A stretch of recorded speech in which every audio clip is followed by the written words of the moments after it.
Hello friends, आज हम discuss करेंगे हमारा next topic respiration in plants का, that is amphibolic pathway. Amphibolic pathway है क्या?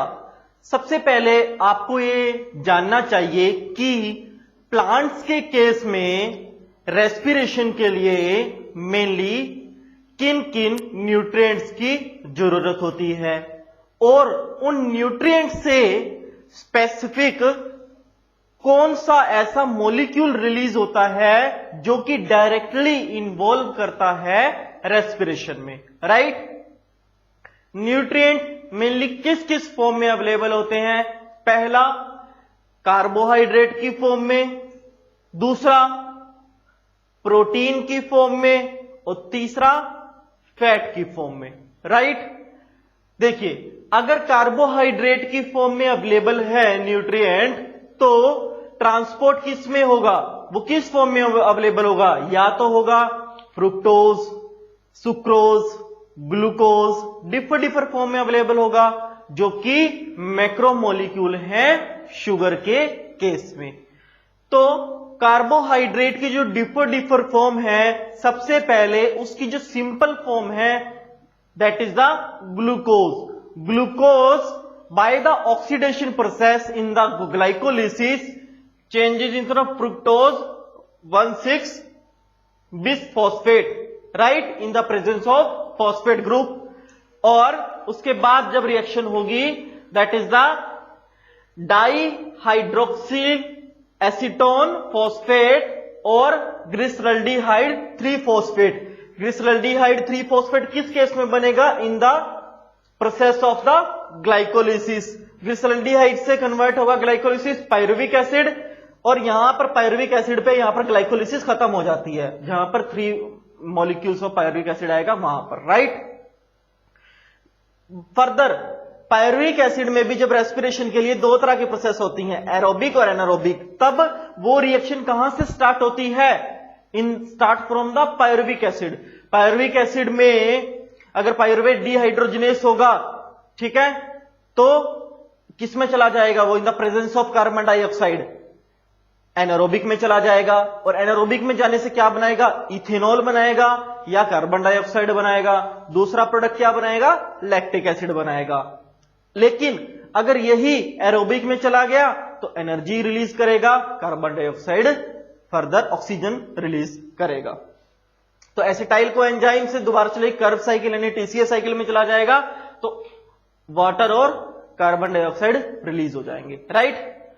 लेकिन अगर प्रोटीन की फॉर्म हुआ तब क्या होगा? प्रोटीन की फॉर्म का जो सिंपलेस्ट मॉलिक्यूल्स होते हैं अमाइनो एसिड। अमाइनो एसिड के ऊपर मैंने इंडिविजुअल एक वीडियो बनाई है डिटेल में, जिसको समझना हो उस वीडियो को देख सकता है, बायोमोलिक्यूल्स में। अमाइनो एसिड किस में कन्वर्ट होंगे?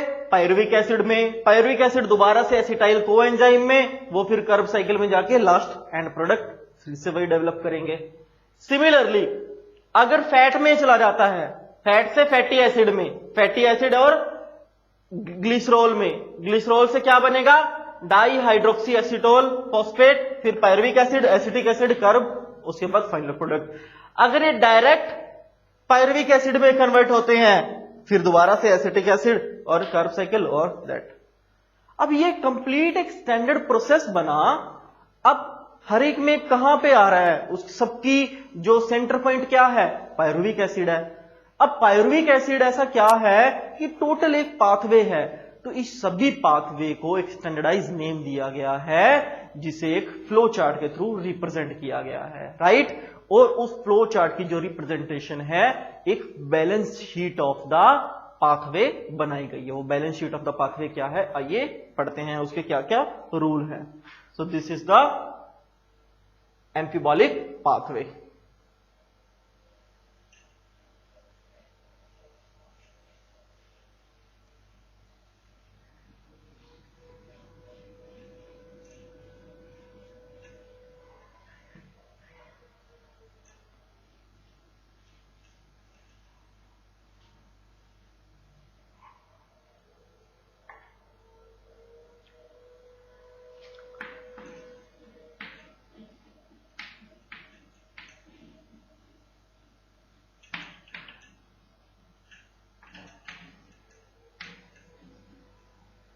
पाथवे कह सकते हैं आप, या रेस्पिरेशन भी आप कह सकते हैं। देखिए बैलेंस शीट वर्ड तो किस में इस्तेमाल होता है, अकाउंट्स में इस्तेमाल होता है ना। तो अकाउंट्स में बैलेंस शीट का क्या मतलब है कि at the end of the month या एंड ऑफ द ईयर एक बैलेंस शीट बनाते, क्या खर्चा हुआ, कैसे हुआ, क्या प्रोसेस हुई, सब कुछ उसमें फाइनल प्रोडक्ट क्या निकला, उसका प्रॉफिट क्या हुआ, लॉस क्या हुआ, वो है बैलेंस शीट। लेकिन बायोलॉजी में भी पाथवेज की एक बैलेंस शीट होती है। वो बैलेंस शीट क्या है कि कौन कौन सी प्रोसेस कैसे हुई, कोई इंटरमीडिएट कोई प्रोसेस तो नहीं हुई, किस तरह से, वो सभी किसमें एनकाउंट होता है, balance sheet of the pathway या फिर बैलेंस शीट ऑफ द, अब यहां पर रेस्पिरेशन की बात कर रहे हैं तो रेस्पिरेशन होगी, अब balance sheet of the mainly अगर सर्कुलेशन की बात करें सर्कुलेशन, डाइजेशन की बात करें तो डाइजेशन। तो यहां पर हम बात कर रहे हैं रेस्पिरेशन टॉपिक चल रहा है चैप्टर, तो balance sheet of the respiration हम लिख सकते हैं। पहला रूल कि कोई भी जब ऑक्सीडेशन प्रोसेस होगी या फॉस्फोराइलेशन प्रोसेस होगी तो इनिशिएट करेगी ग्लूकोज से। किससे इनिशिएट करेगी, ग्लूकोज से। मींस सबसे पहले क्या होगी, कोई भी रिएक्शन हो तो ग्लाइकोलिसिस होगी, ठीक है। और ग्लाइकोलिसिस इन द साइटोप्लाज्म कहां होगी, साइटोप्लाज्म में होगी सेल के। दूसरा पॉइंट है कि साइटोप्लाज्म में ग्लाइकोलिसिस हो गई, राइट। ग्लाइकोलिसिस होने के बाद ट्रांसपोर्ट होगा after oxidation to the mitochondrial part, transfer होगा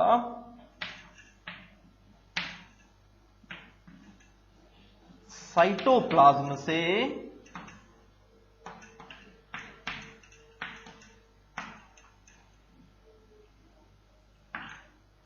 माइटोकॉन्ड्रिया में, राइट।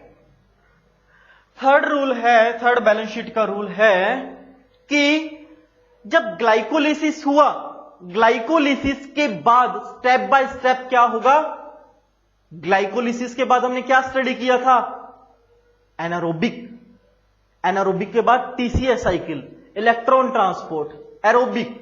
तो ये step by step pathways process किए जाएंगे। सबसे पहले ग्लाइकोलिसिस,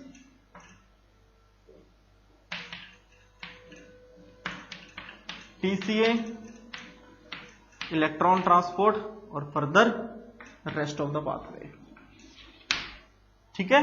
ये ऐसा नहीं होगा पहले इलेक्ट्रॉन में चलाएगा फिर टीसीए में फिर ग्लाइकोलिसिस में, नहीं, पहले ग्लाइकोलिसिस फिर टीसीए उसके बाद rest of the electron transport.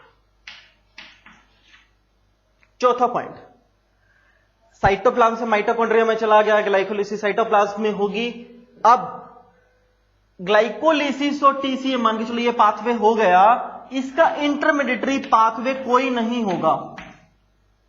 चौथा पॉइंट क्या है, नो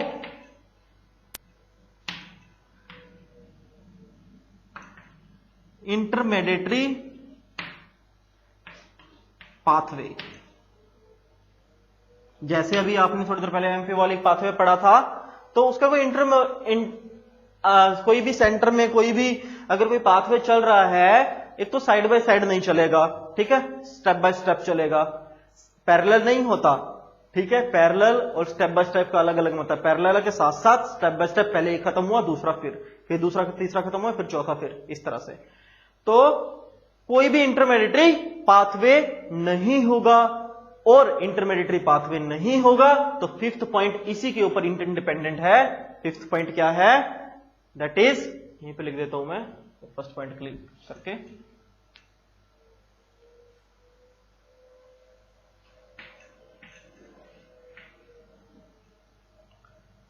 नो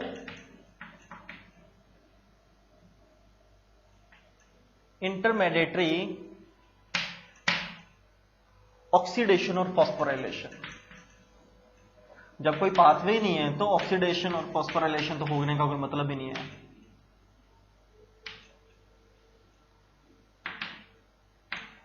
कोई भी ऑक्सीडेशन और फॉस्फोराइलेशन प्रोसेस नहीं होगी। So this is the main balance sheet of the respiration process. सबसे पहला ग्लाइकोलिसिस होगा और कहां होगा? साइटोप्लाज्म में होगा। अब साइटोप्लाज्म में हो गया, साइटोप्लाज्म में होने के बाद ट्रांसपोर्ट किस में होगा? सेकंड पॉइंट क्या है? माइटोकॉन्ड्रिया में होगा। और माइटोकॉन्ड्रिया में ट्रांसपोर्ट होने के बाद सबसे पहले ग्लाइकोलिसिस, टीसीएफ और इलेक्ट्रॉन ट्रांसपोर्ट होगा। और इंटरमिलियरी कोई चौथा पॉइंट क्या है? कोई इंटरमिलियरी पाथवे नहीं होगा। और इंटरमिलियरी पाथवे नहीं है तो कोई ऑक्सीडेशन और फॉस्फोराइलेशन प्रोसेस भी नहीं होगी। So these are the 5 few points और standard point of the balance sheet of the over respiration process. तो अब नेक्स्ट टॉपिक हम इसमें डिसाइड शेयर आपको बताता हूं, that is the respiratory quotient.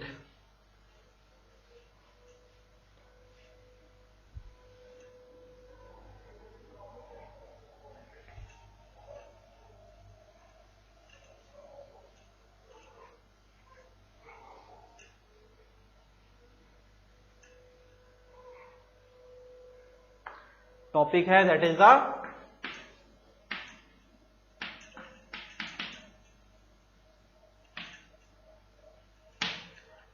Respiratory quotient.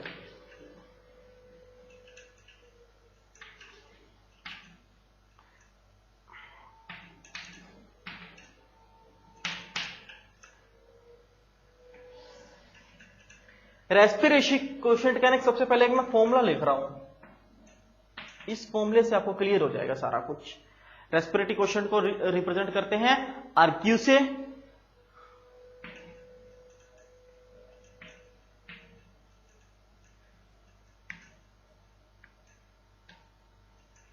देखिए ये फॉर्मूला है, नोट कर लीजिए। रेस्पिरेटरी क्वोशिएंट का मतलब होता है कि volume of carbon dioxide to the volume of oxygen present in the respiration process. I repeat, ratio किस चीज की?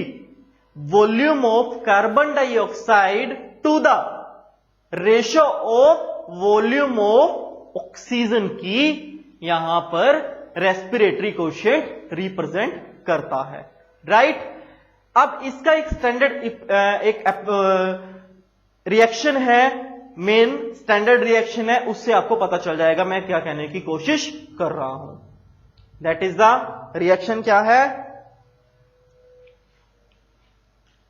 C6H12O6, right. ग्लूकोज क्या है? Plus 6 molecule of oxygen, right. और रिएक्शन होने के बाद क्या बनेगा? 6CO2 6H2O। 6 मॉलिक्यूल तो किसके हैं? ऑक्सीजन के, सॉरी कार्बन डाइऑक्साइड के हैं, और 6 ही मॉलिक्यूल किसके हैं? वाटर के हैं। प्लस एनर्जी रिलीज होगी, एनर्जी एटीपी की फॉर्म में। C6H12O6 6 molecule of oxygen, 6 molecule of carbon dioxide में कन्वर्ट हो गए, 6 molecule of the water and energy. जरा आप इस फॉर्मूले पे आइए। वॉल्यूम ऑफ कार्बन डाइऑक्साइड कितना है? प्रोडक्ट में वॉल्यूम ऑफ कार्बन डाइऑक्साइड कितना है? 6। लिख दीजिए यहां पर 6। वॉल्यूम ऑफ ऑक्सीजन कितना है? 6। लिख दीजिए यहां पर 6। 6 को 6 से कट डाउन हो जाएगा, आंसर क्या बचा? 1। तो 1 क्या होगा? Respiratory quotient. तो आपका आंसर क्या होगा? रेस्पिरेटरी क्वोशिएंट क्या होगा आपका? 1। पता होना चाहिए C6H12O6 6O2 6CO2 plus 6H2O energy में 6 मॉलिक्यूल ऑफ कार्बन डाइऑक्साइड, जो वॉल्यूम ऑफ CO2 था, वॉल्यूम ऑफ O2 क्या है हमारे पास? 6/6 कट डाउन होके 1। जो भी रिएक्शन में दिया हो वो आपने बस लिखना है और डिवाइड करना है, आपको आंसर मिल जाएगा।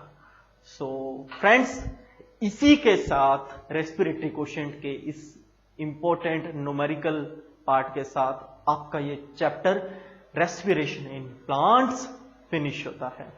अभी तक हमने बायोलॉजी का अप्रोक्स हाफ से ज्यादा पार्ट डिस्कस हमने कर लिया है, ठीक है।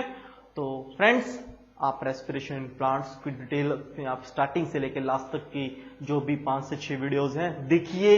इंपॉर्टेंट चैप्टर है आपकी स्टडी में, आपके एग्जामिनेशन में, नीट के एग्जामिनेशन में आपके बहुत काम आएगा, राइट। साथ ही मैं आपको कहूंगा हमारा जो चैनल है प्रोफेसर DR विच, ज्यादा से ज्यादा सब्सक्राइब करिए, शेयर करिए। यहां पर आपको 9th, 10th, 11th and +2 physics, chemistry, mathematics और बायोलॉजी का NCERT बेस्ड सिलेबस आपको अवेलेबल है, प्लेलिस्ट में इन वीडियोस की फॉर्म में अवेलेबल है। इन वीडियोस को देखकर आप अपनी नॉलेज, अपने कैरियर को एनहांस कर सकते हैं। और ज्यादा से ज्यादा आप शेयर करिए और बेल आइकन को प्रेस करिए ताकि इमीडिएट बेसिस आपको हर वीडियो को नोटिफिकेशन मिल जाए। Thank you so much, good luck, nice day.